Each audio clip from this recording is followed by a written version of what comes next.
So this next exercise will fry your abs, all 4 layers of the abdominal region.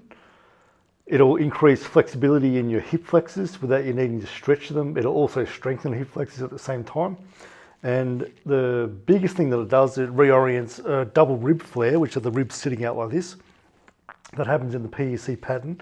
It gets the ribs to come down towards the pelvis, and the pelvis will come under a little bit too, so that the ribs, the pelvic floor and the respiratory diaphragm, they actually face each other like this, as opposed to this kind of motion here. So it'll help people get out of the PEC pattern. That's one of the main things with this. So how it's done, so you let your neck rest, the ball's sitting on your shins, and your hands are pushing against the ball, your legs are pushing against the ball as well. The key thing is that your lower back is flat against the floor the whole time, and that's the key thing, that it stays flat. And I'm pushing into the ball with my arms and the legs, with a sense of also reaching up too with the arms. So there's always this sense of reach up and push.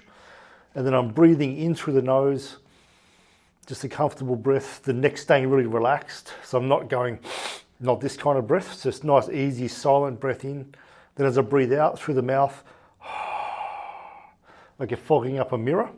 And as you breathe out in that way, it'll get the obliques engaged, where any rib flare where you feel like your back's coming off the floor, the ribs are coming right up, it'll be pushed down and flattened out. So we want that, then that to stay like that.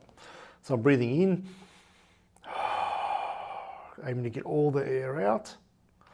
And then I'm letting one leg come down. And I only let it come down so much as that if I let it come in any further, I'd feel my lower back come off the floor. So I don't want that. And I come back up.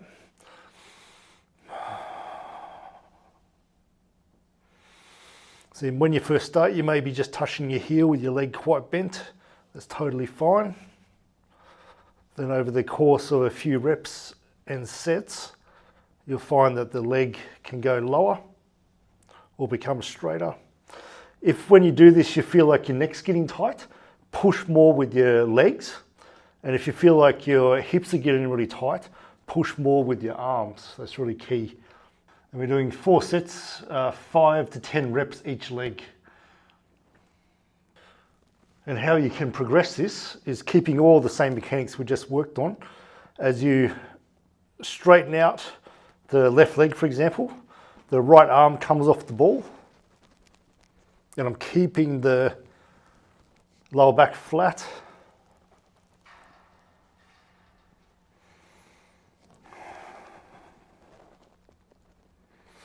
And again, if you feel like your neck's getting tight when you do this, push more with your legs.